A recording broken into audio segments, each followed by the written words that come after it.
மரியாளே, பயப்படாதே. நீ தேவனிடத்தில் கிருபை பெற்றாய். நீ கர்ப்பவதியாகி ஒரு குமாரனை பெறுவாய். அவருக்கு இயேசு என்று பெயரிடுவாயாக.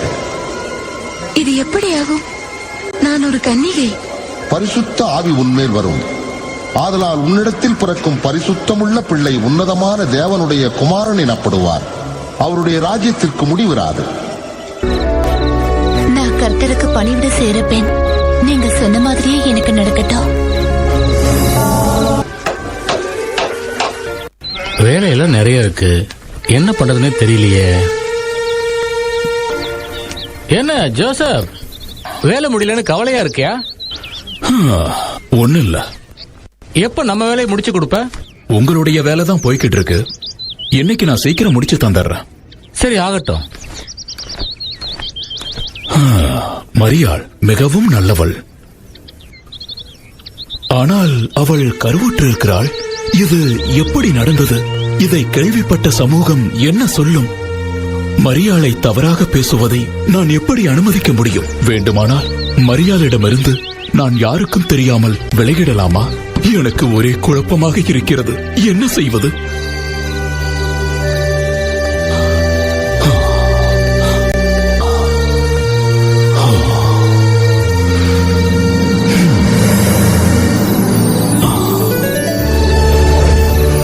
தாவீதின் மகனாகிய யோசேப்பே, மரியாளை உனது மனைவியாக ஏற்றுக்கொள்ள தயங்காதே. அவள் கருவில் இருக்கும் குழந்தை பரிசுத்த ஆவியானவரால் உண்டானது. அவள் ஒரு மகனை பெற்றெடுப்பாள். அக்குழந்தைக்கு இயேசு என்று பெயரிடு. அவர் தன் மக்களின் பாவங்களை நீக்கி ரட்சிப்பார். இவையெல்லாம் தீர்க்கதரிசியின் மூலமாக தேவன் சொன்னவைகளின் நிறைவேறுதலுக்காக நடந்தன. தீர்க்கதரிசி சொன்னது இதுவே: கன்னிப்பெண் ஒரு மகனை பெற்றெடுப்பாள். அவருக்கு இமானுவேல் என்று பெயரிடுவார்கள்.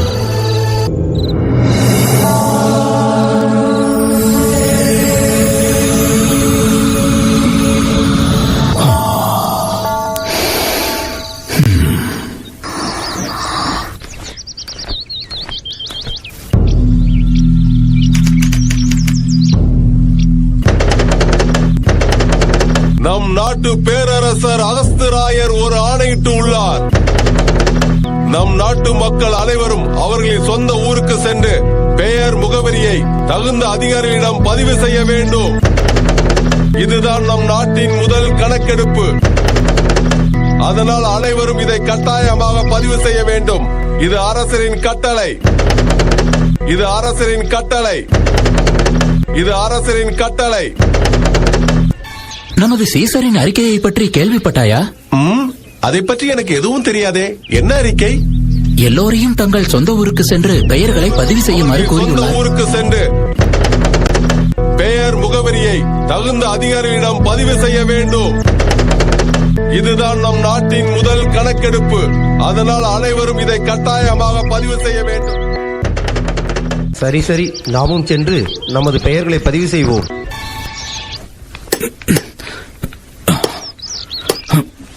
என்னப்பா ஜோசப், உன்னோட சொந்த ஊரு பெத்லகேமுக்கு போலியா? அகஸ்து ராயரோட அறிக்கையை கேள்விப்பட்டியா? ஆமா, இத நான் கேள்விப்பட்டேன். என் மனைவி கிட்ட இத பத்தி பேசி நாங்க 2 பேரும் புறப்பட தயாராக வேண்டியதுதான். சரி, பத்திரமா போயிட்டு சீக்கிரம் திரும்பி வந்துரு. நீ வந்ததுக்கு அப்புறம் நாம சந்திக்கலாம். வர. நல்லது. நாம எப்படி ஊருக்கு புறப்படுறது? நீ கவலைப்படாத மரியா, உன்னை நான் பத்திரமா கூட்டிட்டு போறேன். நம்ம பேரை என்னைக்கே பதிவு செஞ்சாகணும். அதனால நாம இங்கிருந்து உடனடியா போயாகணும் மரியா. நாம நேரத்தை கடத்த வேண்டாம். கிளம்புறதுக்கான ஏற்பாடுகளை செய். சரி.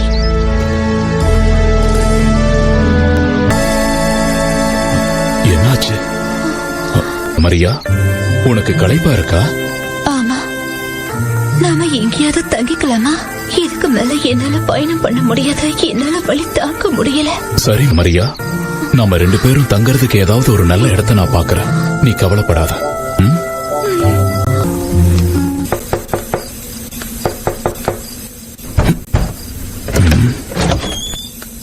உங்களுக்கு என்ன வேண்டும்? தங்கறதுக்கு ஒரு இடம் கிடைக்குமா? என்ன மன்னிச்சிடுங்க, இங்க எந்த அறையும் காலியா இல்ல. நீங்க வேற ஒரு நல்ல இடமா பாத்துக்கோங்க.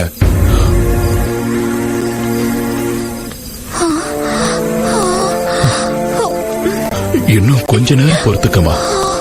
நாம தங்கறதுக்கு நிச்சயமா ஒரு இடம் கிடைக்கும்.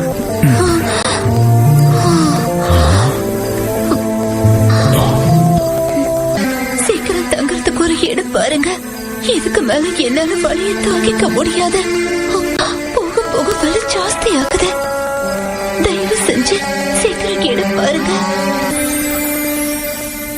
ஓ, அங்க பாரு, ஒரு மாட்டு கொட்டகை. தற்சமயம் நாம தங்கறதுக்கு நல்ல இடமாவும் பாதுகாப்பாவும் இருக்குன்னு நினைக்கிறேன். வா மேரி, நாம போய் அங்க தங்கலாம்.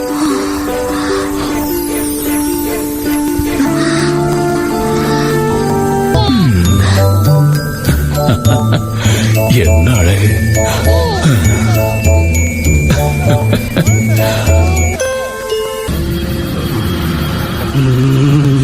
ரொம்ப குளிருது இல்ல? வழக்கத்துக்கு மாறா ரொம்ப குளிராதான் இருக்குது. தேவதூதன் தேவதூதன் பயப்படாதிருங்கள், உங்களுக்கு சந்தோஷமான நற்செய்தியை கூறப்போகிறேன். இன்று கர்த்தராகிய கிறிஸ்து என்னும் இரட்சகர் தாவீதின் ஊரிலே பிறந்திருக்கிறார். பிள்ளையை துணிகளிலே சுற்றி முன்னணியில் கிடைத்திருக்க காண்பீர்கள். அவரே கிறிஸ்துவாகிய இயேசு என்னும் இரட்சகர். அவர் பெத்லகேம் என்னும் ஊரில் மாட்டுத் தொழுவத்தில் பிறந்துள்ளார். இதுவே நீங்கள் அறிந்து கொள்வதற்கான அடையாளம்.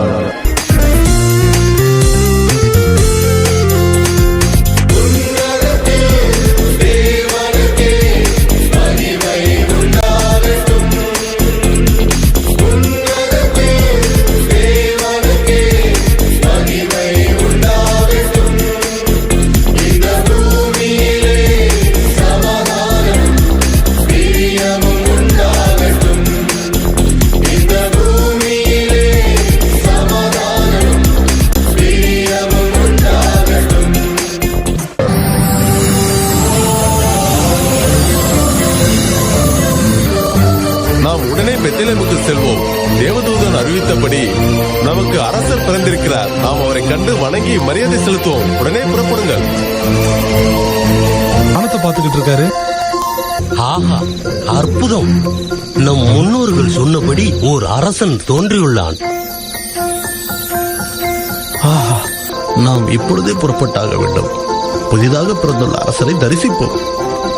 ஆமா, நாம அரசனை சென்று தரிசிப்போம். புதிதாக பிறந்த அரசருக்கு மரியாதை செலுத்த பொன், தூப வர்க்கம், வாசனை திரவியங்களை எடுத்துச் செல்வோம்.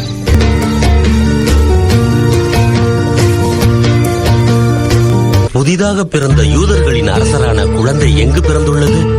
எனக்கு அதை பத்தி எதுவும் தெரியாது. நீங்க கேக்குறது எனக்கு புது விஷயமா இருக்கு. யாருக்கும் தெரியவில்லை என்கிறார்களே, எப்படி தெரிந்து கொள்வது? வந்தாங்க, யார தேடிட்டு வந்தாங்க? அதுவும் இவ்வளவு பரிசு பொருட்களோட வந்திருக்காங்க. அங்கு போய் விசாரிப்போம். அதுவும் சரிதான்.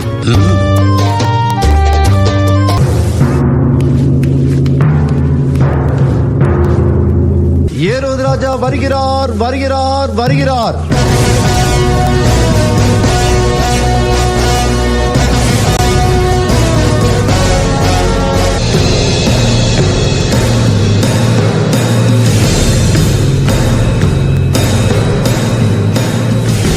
வணங்குகிறேன் பேரரசே. அயல் தேசத்திலிருந்து 3 பேர் வந்திருக்கிறார்கள். அரசரை பார்க்க வேண்டும் என்று கூறினார்கள். அதனால் தங்களிடம் அழைத்து வந்துள்ளேன்.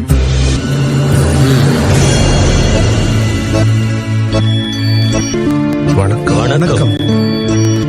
வாருங்கள் யாத்ரிகர்களே, உங்கள் வரவு நல்வரவாகுக. நீங்கள் எங்கள் நாட்டிற்கு வந்த நோக்கம்?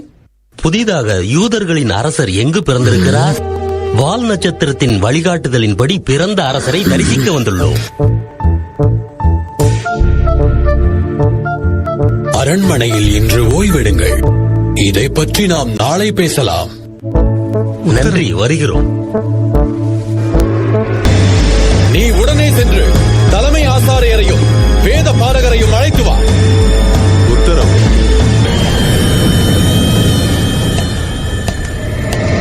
அரசே. வணக்கம் பேரரசே. என்ன நடக்குது இங்கே? எனக்கு ஒன்றுமே புரியவில்லை. 3 யாத்ரிகர்கள் என்னிடம் வந்து யூதர்களின் அரசன் பிறந்துள்ளான் என்று கூறுகின்றார்கள். யார் அந்த அரசன்? நீங்கள் உடனே எனக்கு விளக்கத்தை அளித்தாக வேண்டும். சொல்லுங்கள். படிக்கிறேன் பேரரசே.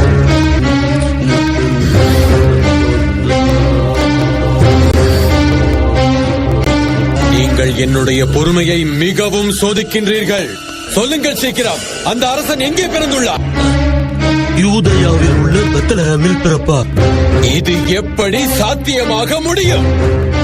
ஏனெனில் யூதயாவில் உள்ள பெத்லஹேமே உனக்கு யூதயாவின் ஆட்சியாளர்களுக்கிடையே முக்கியத்துவம் உண்டு. இது நடக்க கூடாது. உன்னிலிருந்து ஓர் பிரபு தோன்றுவார். அவர் இஸ்ரவேல் என்னும் என் மக்களை வழிநடத்துவார். அப்படி தீர்க்கதரிசி வேத வாக்கியங்களில் எழுதியுள்ளார். சரி, போகட்டும். அந்த 3 யாத்ரீகர்களையும் உடனே இங்கு அழைத்து வா. உத்தரவு அரசே.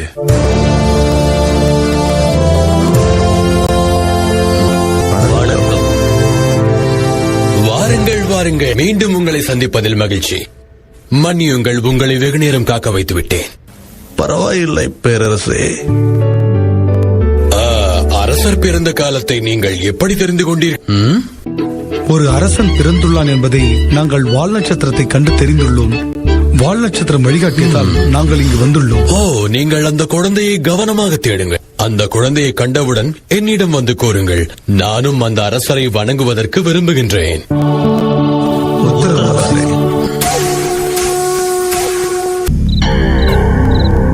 என் கோபம் உச்சமாகிவிட்டது. நான் விடமாட்டேன். என்னை மிஞ்சிய இன்னொரு அரசர் என் நாட்டு மக்களை ஆள்வதா?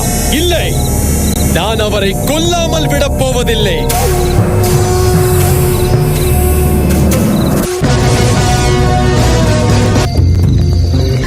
அதோ வால் நட்சத்திரம் திரும்பவும் தோன்றியுள்ளதே. ஆமாம், அதே வால் நட்சத்திரம் தான். அது வேறு திசையை காட்டுகின்றது. அதன்படி பின்தொடர்வோம்.